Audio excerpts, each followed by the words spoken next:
Bonjour tout le monde, vous allez participer à mon initiation à la brasure tendre sur cuivre. Voilà, donc plomberie PER, ça je connais en tant qu'amateur. Je suis absolument pas professionnel en plomberie, mais j'ai eu à en faire déjà pas mal pour un amateur. Et maintenant, j'aimerais quand même bien apprendre à faire ça en cuivre correctement. Certains d'entre vous diront que ça sert plus à rien maintenant avec le multicouche, c'est super rapide, super propre, super facile, pas besoin de grand chose pour le faire. Le PER c'est pareil, c'est facile, c'est un peu plus moche que le multicouche. Mais bon, le cuivre, je sais pas, c'est plus joli, si on a besoin d'en avoir en apparence, c'est plus noble, c'est plus durable, voilà, ça m'intéresse de découvrir ça. Donc je vais partager avec vous mes premiers pas dans ce domaine, comme souvent. Et ben voilà, avec quoi je vais commencer. Jeb m'a proposé de m'envoyer des produits. Et donc c'était l'occasion de tester ça. Vous allez voir dans les images qui vont suivre ce que j'ai fait comme première brasure. Et voilà, voici ce que je vais utiliser. Bon, une pince coupe-tube. Celle-ci je l'avais testé, vraiment pas mal. Du tube en cuivre en 16. De l'abrasif en rouleau, c'est pratique. Il vous faudra une torche chalumeau de ce genre. Du décapant ou au moins de l'acétone, un truc comme ça. De la brasure éteint. Donc le fil, celui-ci il est avec âme décapante, on va en parler vite fait tout à l'heure, c'est-à-dire que théoriquement on est capable de se passer de décapant. Là on a du décapant liquide qu'on peut utiliser aussi avec, ça c'est un petit truc pour lisser les soudures, on va regarder aussi après, et ça c'est des boucliers de protection pour mettre contre les murs et protéger de la chaleur parce que ça dépote bien. La pince c'est pour m'aider à tenir des pièces, et puis la petite paire de gants très fine mais quand même pas mal isolante parce que je me suis pas cramé avec. Voilà, donc alors c'est parti. Avec ce matos je devrais pouvoir m'en sortir, mais c'est pas le matos qui fait tout. C'est surtout le bonhomme et l'expérience. Donc on va se lancer comme ça, on verra bien si on s'y intéresse de plus près ou si on abandonne. Et vous m'entendrez aussi parler dans la vidéo de résine RC50, c'est celle-ci, parce que moi je fais des installations hybrides, mi-résine de réparation, mi-brasure. Enfin, j'ai pas encore fait, on va y venir. Rien de conventionnel avec moi. Il y a plein de super chaînes pour apprendre la plomberie qui vous montrent tout ce qu'il faut faire comme il faut le faire. Et moi, je vous montre des trucs qu'il faut pas faire ou qu'on ne pense pas à faire et qui parfois donnent de bonnes idées. Et parfois donnent l'idée aussi de pas du tout le faire. Voilà, au moins on teste. Moi, c'est ce qui m'intéresse, tester. Comprendre. L'échec permet de bien apprendre. Je vous dis pas combien j'ai d'échecs à mon actif. Allons-y. Je vais avoir besoin de souder ça sur ça. Donc il me faut un petit bout de tube pour faire un manchon, on va dire. Vraiment pas besoin d'être long.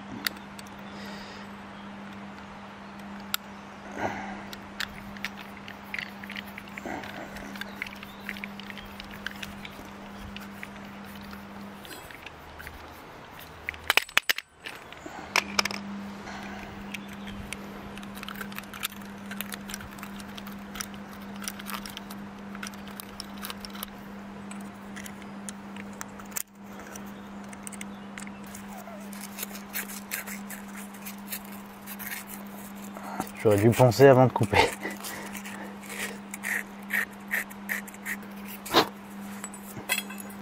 Là-dedans, c'est déjà pensé. Là-dedans aussi. Je vais décaper le tout.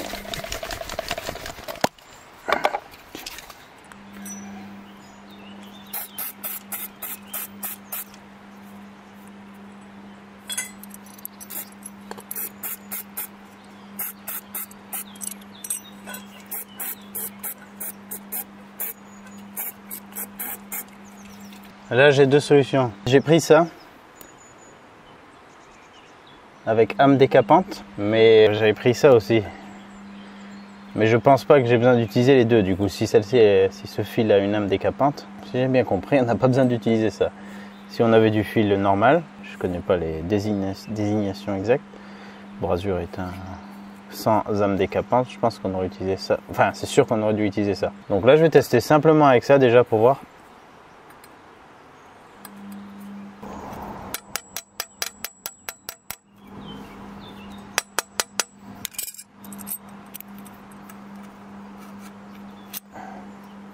Alors est-ce que j'essaye de braser tout d'un coup? Est-ce que je fais déjà rentrer ça et ensuite je mets ça? Ça serait déjà un peu un peu abusé de faire sa première soudure avec un cas particulier. Mais en même temps, si là ça rentre bien des deux côtés, ça peut faire un bon petit manchon. Allez, je vais tenter comme ça. Ouais, je vais tenter comme ça. La position, techniquement, on est censé pouvoir souder dans toutes les positions, donc je peux la coucher éventuellement. Bon, je vais essayer de la mettre droite, juste histoire de voir comment ça fait. Allez, j'ai pris ça, hein, truc classique, pratique et efficace.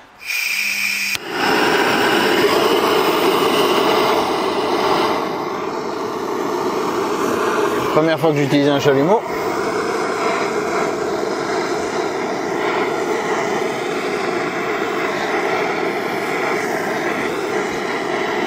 Une torche à souder, je sais pas comment ça s'appelle exactement.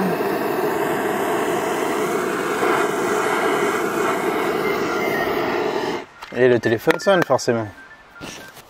Encore pour ces fichues formations, putain. Je suis déjà en formation continue là, qu'est-ce que vous voulez que je fasse une formation? Pareil pour là, le réglage, je sais pas du tout. Bon.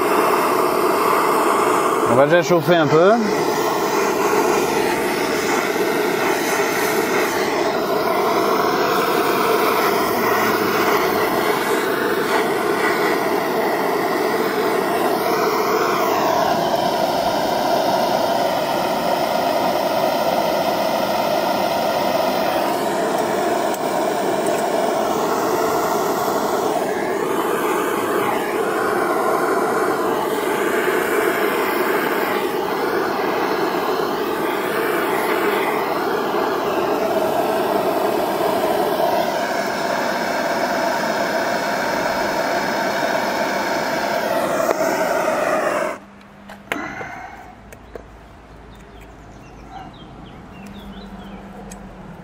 Ouais, normalement. Ouais. J'ai traîné. Normalement, j'aurais dû insister là. Normalement, c'est censé faire tout le tour par capillarité, mais.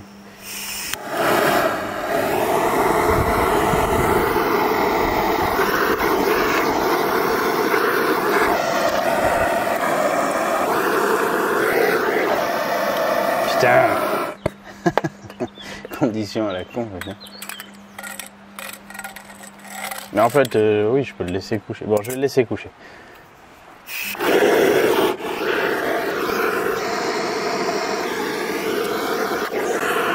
Mais non, ça n'a pas fait tout le tour.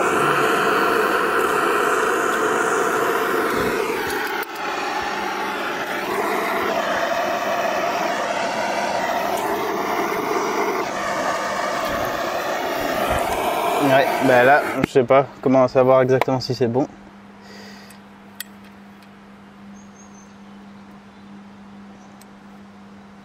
Là, ce côté, il a l'air pas mal, mais l'autre côté, il a l'air d'en manquer un peu.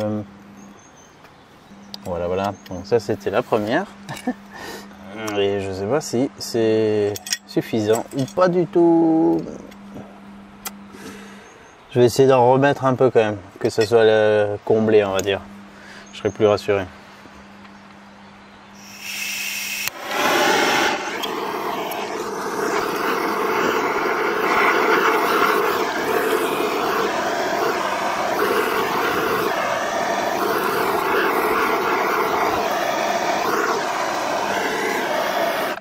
Bon.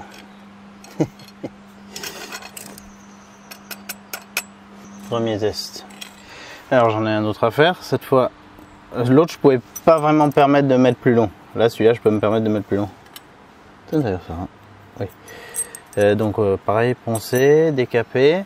Et je viens de passer un coup de fil à Jeb pour savoir, il y a leur numéro là-dessus, pour savoir si cette pâte, enfin cette pâte du coup lui c'est pas en pâte, c'est liquide. Si ce liquide, ce flux décapant était compatible avec ça. La dame que j'ai eu au téléphone m'a dit tout à fait. C'est même conseillé d'utiliser les deux. On va dire on met toutes les chances de notre côté. Si c'est du tube vraiment neuf, vraiment nickel, on peut se permettre d'utiliser que ça. N'hésitez pas à me dire ce que vous en pensez. Une fois de plus, zéro expérience dans le domaine, donc je découvre. Là je viens de faire une brasure dans la salle de bain. pour raccorder le tube sur lequel j'avais fait ce raccord. J'ai pas filmé parce que c'était déjà presque inaccessible pour moi pour aller faire le truc. Et en plus avec le bruit de la machine à laver, donc ça aurait pas été génial. J'aurais même pas pu cadrer pour le son. Voilà. Là je vais refaire exactement la même chose, sauf que cette fois je vais mettre du décapant. Oui, du décapant. Il ressemble à ça. Très liquide, bleu.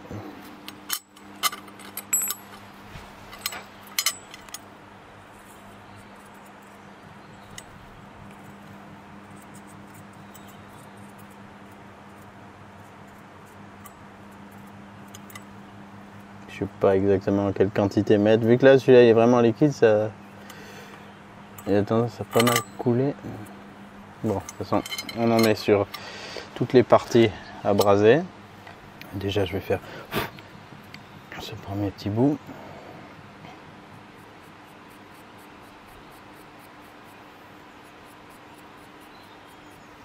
Voilà, j'en mets comme ça. De toute façon, si j'en mets plus, ça coule. Alors, je pense que ça sert à rien.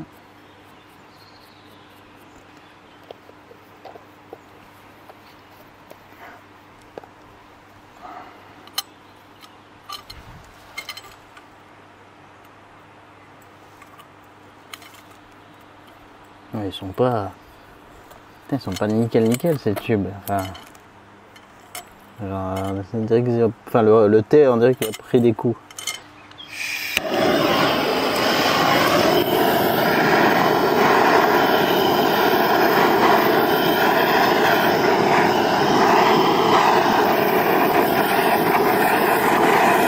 Je vais l'appliquer de l'autre côté et comme ça on verra si ça fait bien le tour.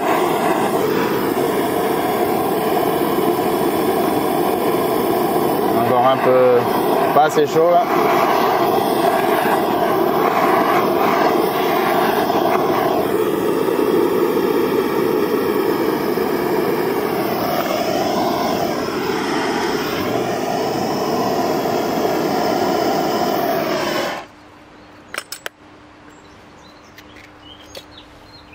Ah, pareil, je sais pas s'il faut insister que pour en faire venir plus ou si c'est bon comme ça.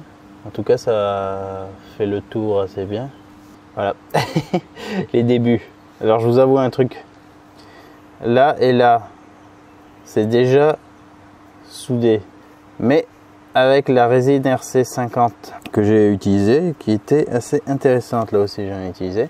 En fait, j'avais prévu de tout faire avec ça. Mais finalement, je me suis motivé à faire en brasure, quoi. Parce que l'autre, c'est plus prévu pour dépannage. Mais comme ça m'intéresse toujours de découvrir des produits, de voir comment ils peuvent fonctionner. Comme ça, au moins, si j'ai une galère après, bah, j'aurais déjà testé. Et j'ai déjà appris des choses sur cette résine. Mais déjà, il est dit qu'il faut surtout pas l'utiliser à moins de, je crois, 50 cm d'une brasure. Parce qu'avec la chauffe, ça risque de la faire fondre. Bon, tout à l'heure, j'ai essayé de faire fondre une partie et de chauffer à bloc un raccord. J'ai pas réussi à le sortir, donc c'est vraiment une résine costaude quand même. Et là, je vais rien faire de plus. Donc je me prépare à éventuellement avoir des fuites. Et à partir de là, bah, je verrai qu'est-ce que je ferai. Mais voilà, je teste, hein, moi, je serai fixé. Alors, un truc que je peux vous dire par rapport à cette résine RC50, c'est que au tout début, quand je l'ai utilisée sur, est-ce qu'elle supporte pas, c'est les cisaillements, genre s'il y a une flexion sur un tube ou les torsions. Normal parce qu'elle durcit comme du verre, quoi, elle se cristallise vraiment. Donc, ça la fait craquer. J'ai eu les deux cas. J'ai eu le cas de cisaillement et le cas de torsion. Et dans les deux cas, au début, ça sointait tout doucement. C'est pas genre la fuite qui pisse, quoi. Ça soit sointé. Et ben en ne faisant rien, en me disant bon je vais voir à remplacer tout ça et j'ai attendu. C'était pas urgent, donc c'était au-dessus d'un évier, donc ça coulait dans l'évier. Au bout de quelques jours, ça n'a plus fui. Ça s'est genre auto-réparé. Et ça, je l'ai pu le constater sur 3 raccords. Donc déjà c'est intéressant. Ça veut dire que je sais pas comment elle se débrouille, mais elle arrive à recolmater la fuite qu'il y avait. Et à ce jour, ça ne fuit toujours pas. Je ne suis toujours pas intervenu. Voilà. Donc là, je l'ai fait. Bien évidemment trop proche, on n'est pas censé faire ça. Mais comme j'aime tester, pour mieux comprendre, je l'ai fait. Allez, on va faire l'autre maintenant. En tout cas avec le flux, enfin le flux, ça s'appelle flux ou... Enfin bref, le décapant, ça le fait bien. Ça se voit que ça va plus vite, enfin ça fait le tour de suite. rapport à mes toutes premières expériences. Oh putain, on est chaud là. Là on a fait décaper l'escalier. Tac. Et ben là je vais la faire à l'envers du coup, voilà. Ça m'entraîne. On verra si l'étain monte bien.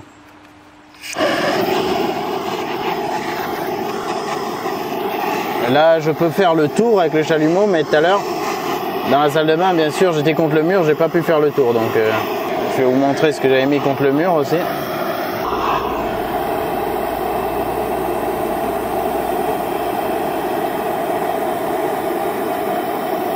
Ah, c'était trop tôt.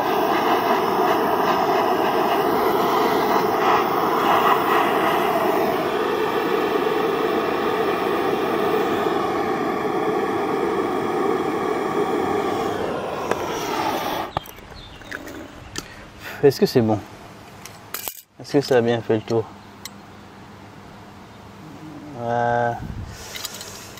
Ici, je sais pas.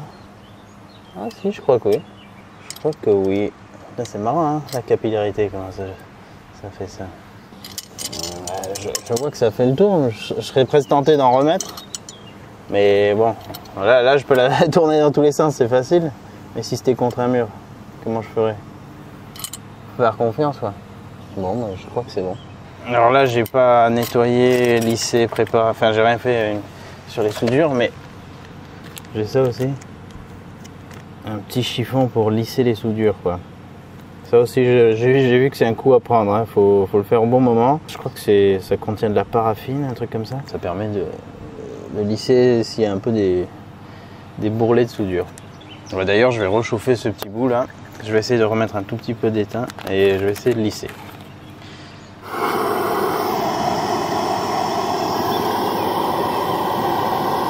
Voilà, alors là on dirait qu'il y en a trop du coup. Ah putain.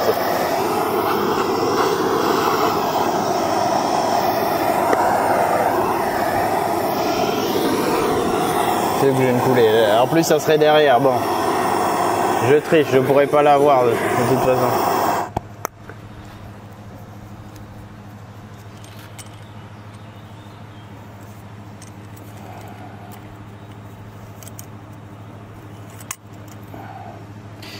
Voilà. Le mec il n'a aucune technique, mais bon. Vous voyez que si on arrive à bien le faire et pas sur une coulure, on peut faire des cordons vraiment propres. Voilà pour mes premières tentatives. Et du coup, ça en bas, je peux le faire aussi. Là, ce bout qui dépasse, histoire de s'entraîner un peu, quoi.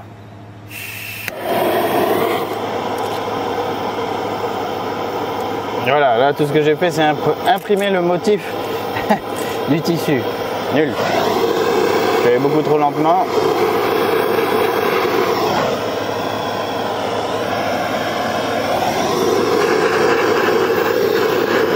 C'est évident de faire ça rapidement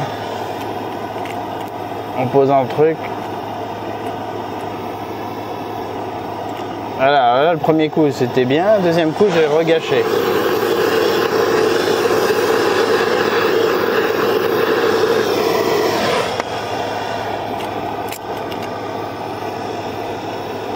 Ah là c'est mieux.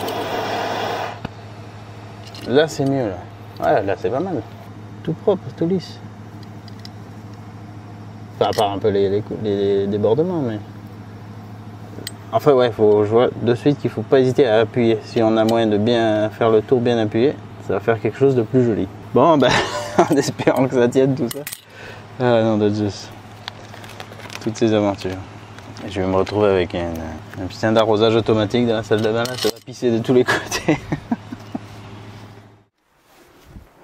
Voilà, les premières sont donc là. Ça c'est juste pour tenir le tuyau pour le moment. Donc ça c'était la toute première. Après j'ai fait une autre expérience encore. J'ai essayé de mettre de l'étain du coup sur les raccords où j'avais mis de la RC50.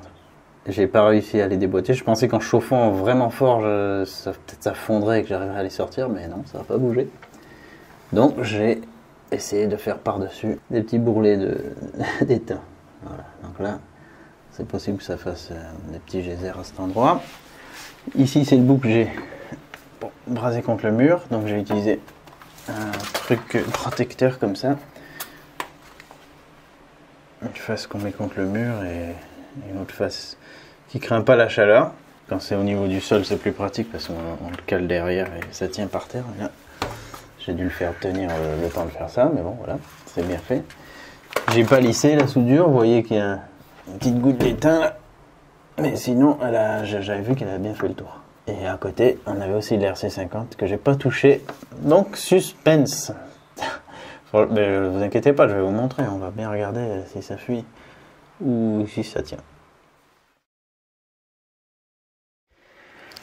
Après des mois d'arrêt, comme souvent quand je suis interrompu ou que j'ai pas pu continuer, c'est très souvent long à redémarrer.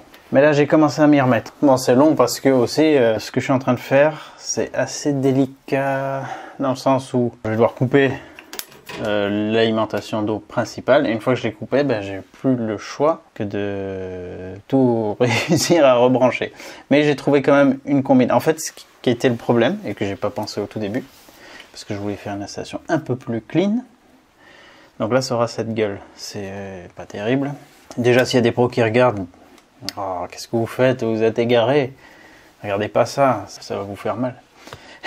Donc mon installation, je suis en train de la refaire par-dessus l'ancienne. Hein. Donc il y a encore les anciens tuyaux et je suis en train d'installer la nouvelle. Pour pouvoir me faciliter la vie, être plus serein et pallier à d'éventuelles grosses galères. Je ne vais pas couper l'eau chaude parce qu'en fait c'était ça le truc. J'allais couper l'eau chaude pour pouvoir descendre le tuyau d'eau froide et le mettre avec un T ici. La partie que j'avais décapée. Mais si je coupais l'eau chaude, ça m'impliquait de faire plusieurs branchements et de devoir tout réussir d'un coup. C'est ce qui me rassurait pas forcément.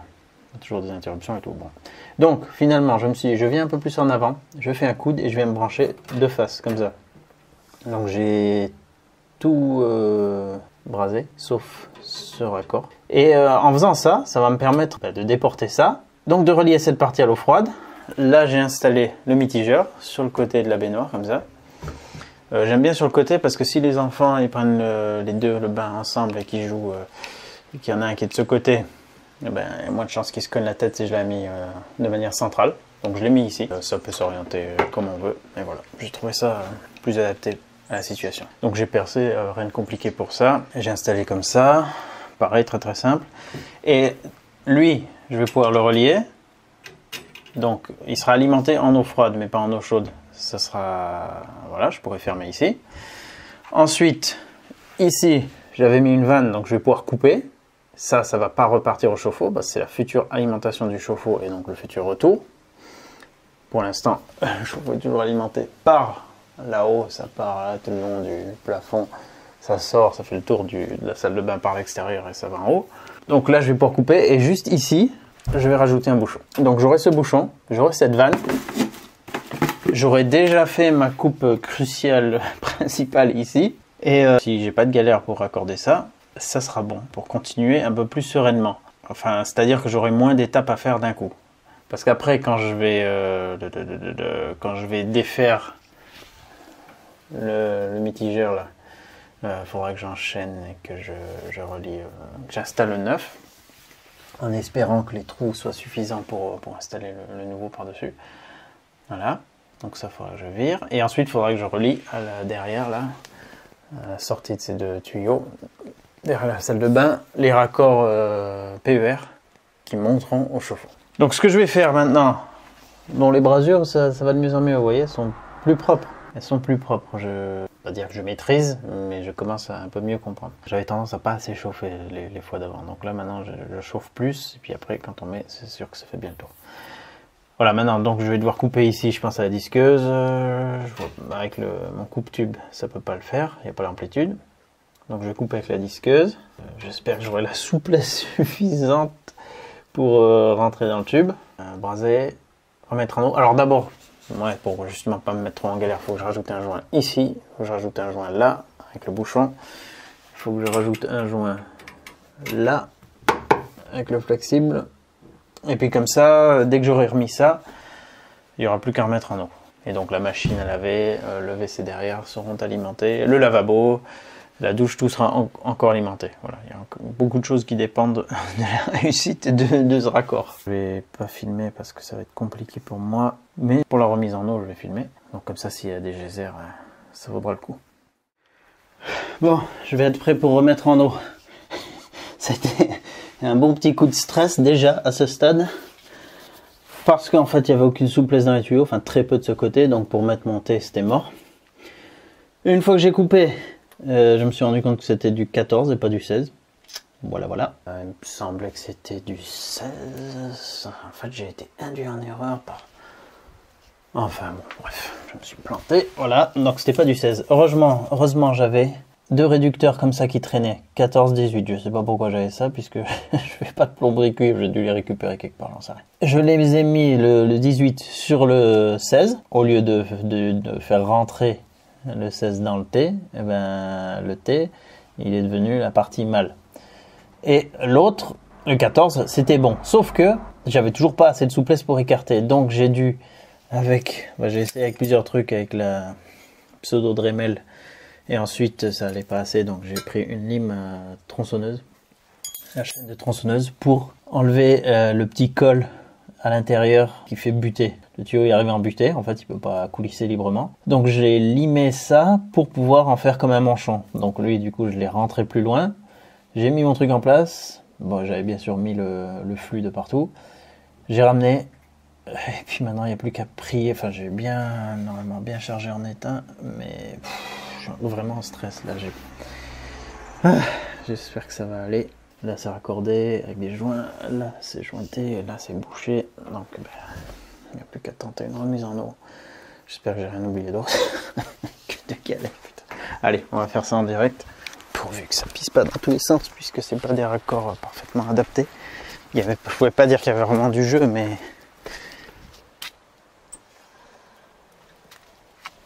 Putain, je suis en stress. Oh non. Oh non, c'est quoi ce boucan? Oh putain. Ça pisse là-haut. Ok. Sur ce... C'est où que ça pisse? Sur le T? Attends, non, c'est juste ce raccord peut-être? Ou ça pisse de partout? C'est peut-être que ici.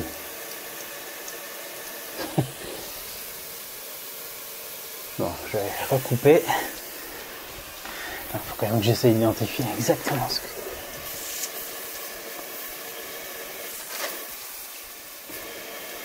C'est mon joint là qui est tout nul? Si ça pouvait être que ça, allez, je vais recouper, je vais voir.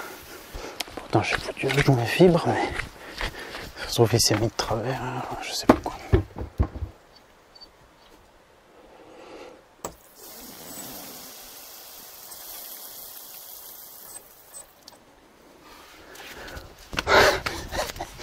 C'est pas bon signe. Dans tous les cas c'est pas bon signe. Mais je préférais que ça soit juste un raccord vissé plutôt qu'une soudure. Oh non, là ça fait un bruit au niveau d'une soudure par contre. Oh, putain, je le sens mal. Bon, je vais essayer de voir ce que c'est puis je remets en eau après. Bon, j'ai remis en eau, je m'étais trompé, j'avais oublié de serrer ça. J'avais complètement oublié de le serrer, j'avais mis le joint, j'avais vite resserré, enfin revissé un peu à la main et j'ai oublié de serrer. Et par contre là, j'ai une fuite ici.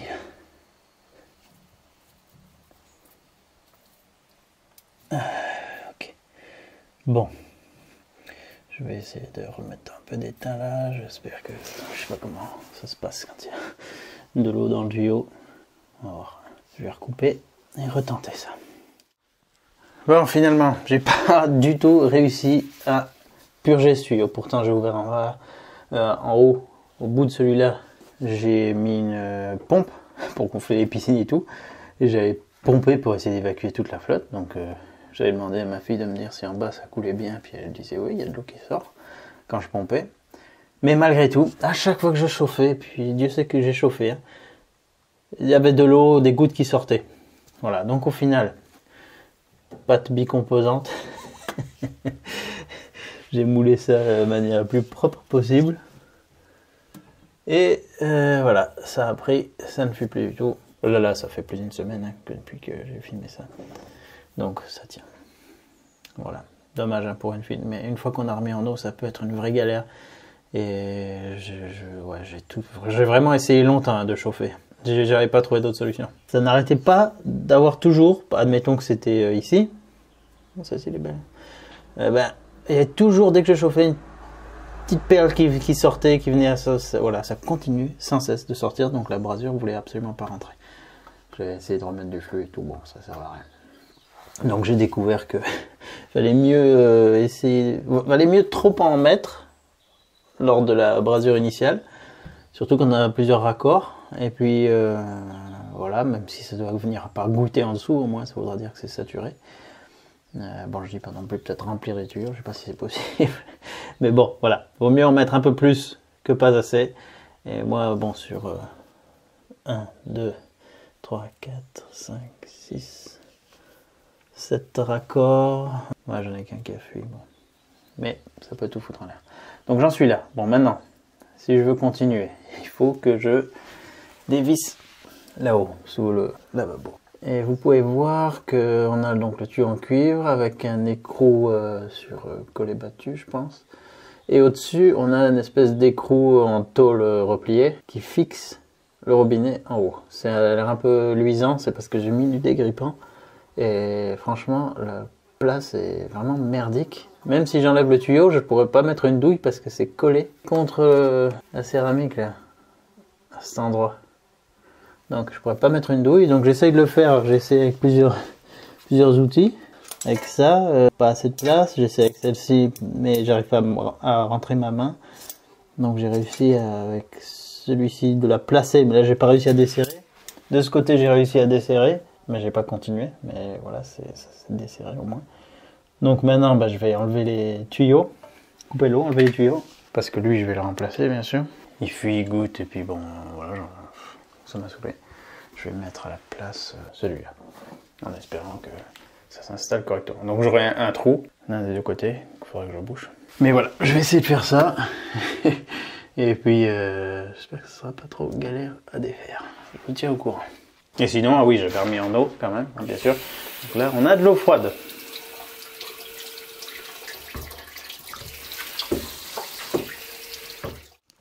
Petite interlude pour vous montrer avec quoi je suis en train de batailler. Bon, vous voyez quelques outils de sortie. Et je m'amuse comme un petit fou là à essayer de défaire cette putain de bague de merde là. Lui aussi, je me suis rendu compte qu'il fuyait. Enfin, il fuyait.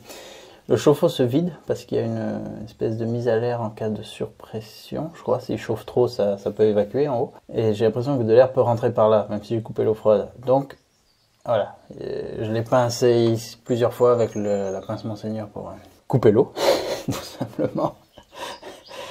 Cet écrou, j'ai réussi à le dévisser sans trop de mal. L'autre, j'ai galéré comme un fou. C'était vraiment grippé. Bon, les traces de pince. Très mauvaise position et tout.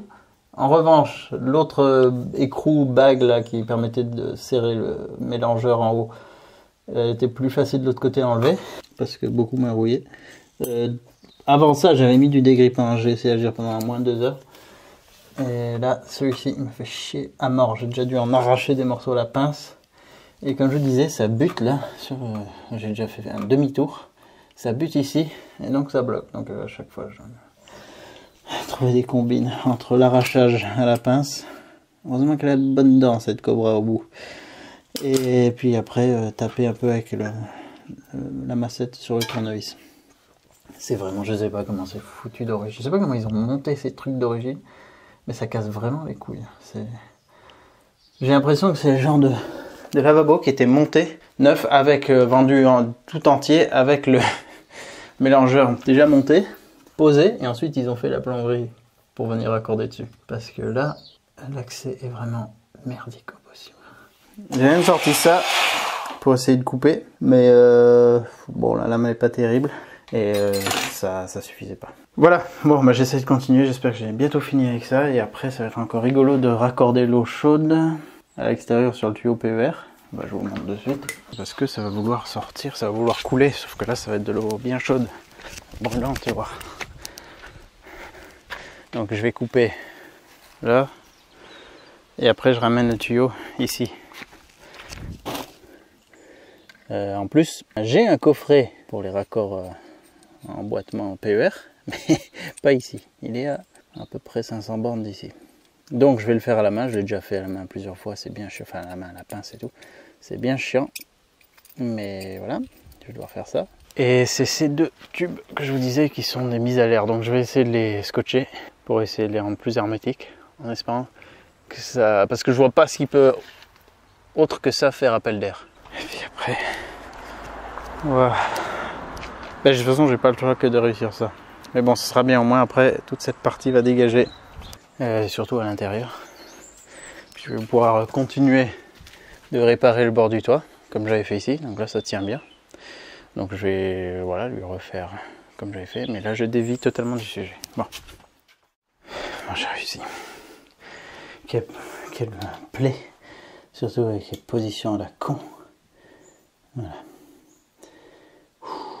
Après, au fur et à mesure qu'il descend, on peut incliner un peu le truc. Et ça permet d'arrêter que ça bute là dans les angles contre la céramique. Voilà, oh là là, putain de merde. Bon débarras, toi. Tu vas pas me manquer. Le truc c'est est-ce que les trous sont assez... sont assez grands pour le nouveau mitigeur. Ça, c'est pas sûr. Bon, ça passe, mais ça passe tout juste. Faut bien en mettre un d'abord. Hop là. Voilà, c'est un peu particulier, comme ça. Alors, mon idée, que je peux pas réaliser de suite, mais que je vais essayer de trouver comment faire, serait de ce trou faire sortir le porte-savon. Donc voilà, si je peux trouver un porte-savon pas trop dégueulasse qui passerait dans ce trou, avec la recharge en dessous, bah, ça ferait un truc assez original. À voir. Bon, déjà, je vais mettre ça en place. Donc, il faut que j'installe tous ces petits trucs. Le joint au-dessus et les deux autres trucs en dessous. Et puis, ça serait déjà encore une étape de fête, parce que putain, quelle galère ce truc. Bon. Le dernier raccord arrive. J'ai relié l'eau froide ici. En fait, je me suis trompé, c'était pas des raccords à... Comment on appelle ça? Emboîtement. Enfin, où il faut la pince pour les faire coulisser. Là, c'est des raccords. J'ai oublié que pour une fois, j'ai fait un truc pour me faciliter la vie. C'est des raccords à compression. Donc, je mets la bague, enfin l'écrou, sur le tuyau. La bague sur le tuyau. Je mets ça sur le bout du tuyau. Et donc là, on n'a pas besoin de forcer. J'avais zappé. C'est pas comme voilà les autres. On a besoin de la pince. Et on a l'anneau qui n'est pas fendu, qui vient se mettre dessus. Donc là, après, j'aurais plus qu'à le rapprocher.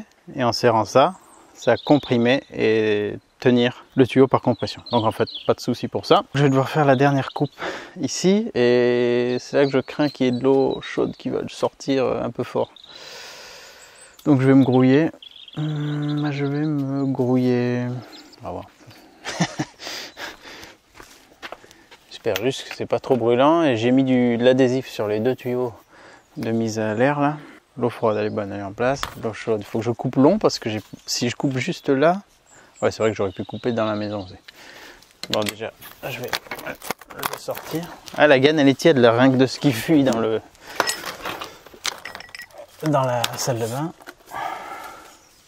Ah non, j'ai pas envie de couper dedans, ça va pisser dedans. De toute façon normalement, si j'ai eu assez de longueur avec le froid, je devrais avoir pareil. Avec le chaud. Putain, tu vas couper, oui.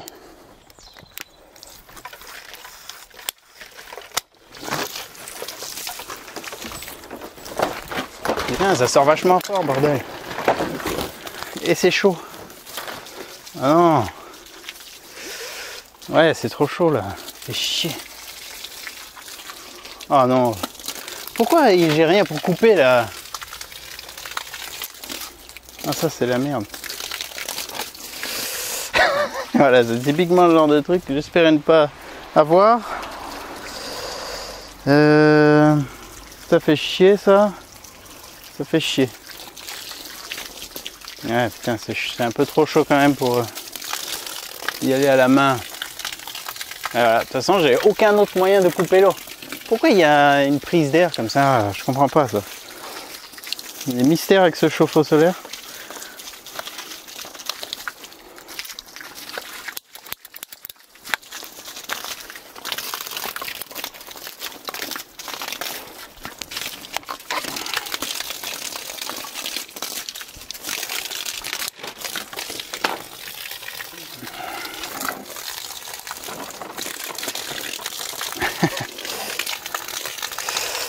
Chaud. Aïe.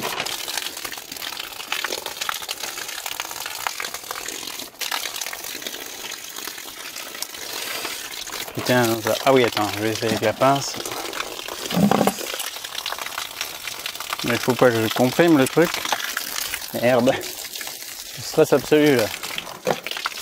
Enfin, stress absolu. Ça fait juste chier de perdre toute l'eau chaude. Ah non, j'arrive pas là, ça me comprime.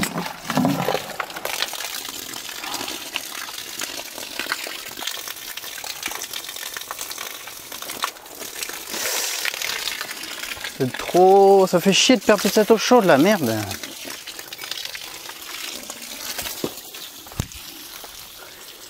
Je comprends pas ce système à con.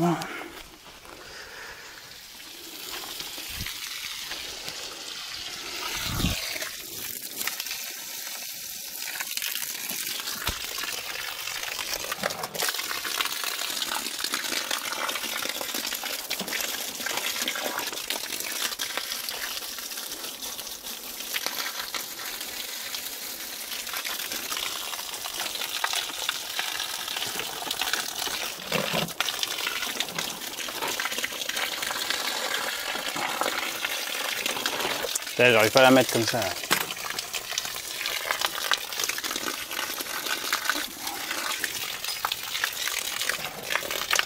On va le brancher là-dessus, il n'y a pas trop de pression. Non, ça rentre pas. Voilà, voilà. Je commence à sentir comme un idiot. Cassé couille. Ah ben voilà, j'ai perdu toute l'eau. Ouais, toute l'eau, parce que la sortie elle est quasiment en bas. Ouais, elle est en bas. Bon, j'ai tout perdu. En ces périodes de crise énergétique, c'est super. Bon, j'ai raccordé ça. En plus, un coup, j'ai mis un joint. J'ai cru que c'était un joint fibre. C'était un joint pas fibre et tout pourri. Bon, voilà, donc ça fuyait. Bah, juste avec ce qui redescendait, ça fuyait quand même. Là, ça semble ne plus fuir. Bon, tout ça, c'est un peu bizarre. On s'en tape, voilà. Alors, je vais remettre en eau. Ça, c'est juste un petit limiteur de pression au robinet qui permet de couper aussi l'entrée d'eau froide. Je l'ai récupéré du chauffe-eau parce que j'en ai pas besoin finalement. Du petit chauffe-eau sous évier, puisqu'il y en avait un fourni avec le nouveau. Que ça c'est ouvert, bah, je vais ouvrir l'eau et puis on va voir. On va voir. Ouais, naturellement méga fuite sous l'évier, le lavabo. Pourquoi? Parce que j'ai oublié que ce tuyau il était toujours alimenté, celui de l'eau froide. Puisque j'ai gardé l'autre partie du réseau qui alimente machine à laver et WC. Et donc qui alimentait ça. Donc là il faut que je le coupe. Et j'arrive pas avec la pince Monseigneur, là ça passe pas. Entre la machine et le lavabo. Je vais chercher la disqueuse, je coupais, pincer, essayer de rendre ça étanche. Enfin j'ai pas le choix, il faut que ça soit étanche.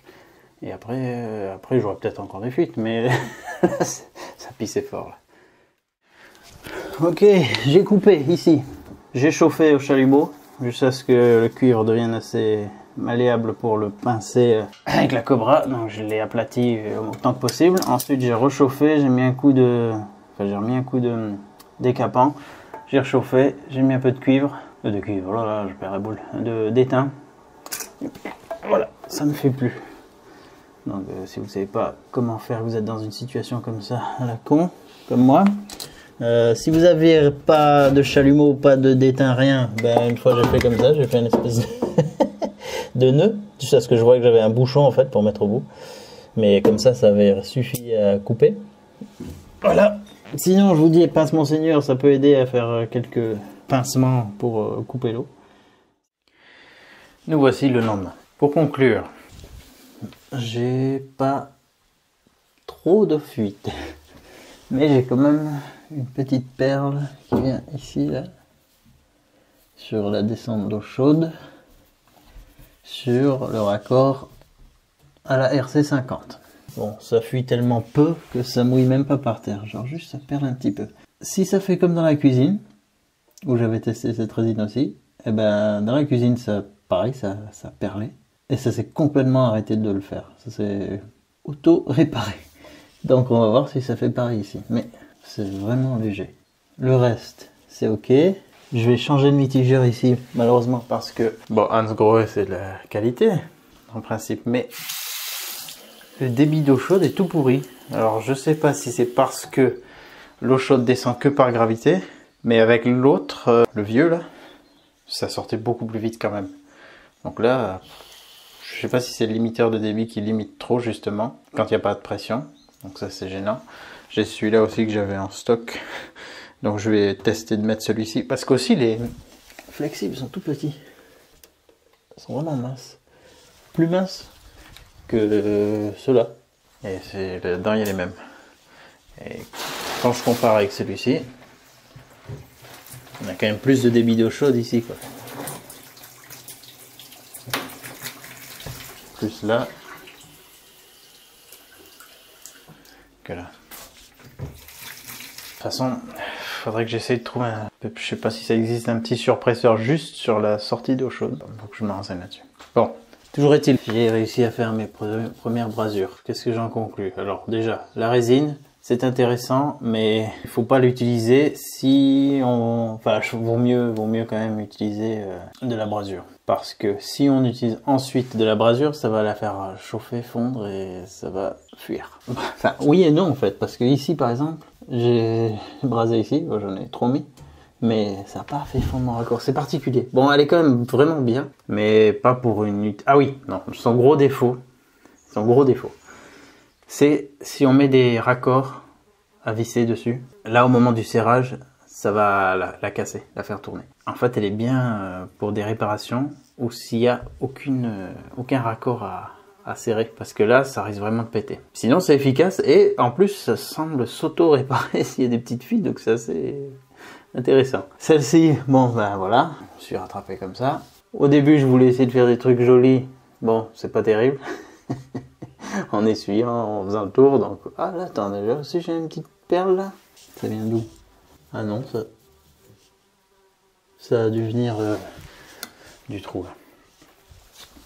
Ok, donc bon, ça va, je m'en sors assez bien.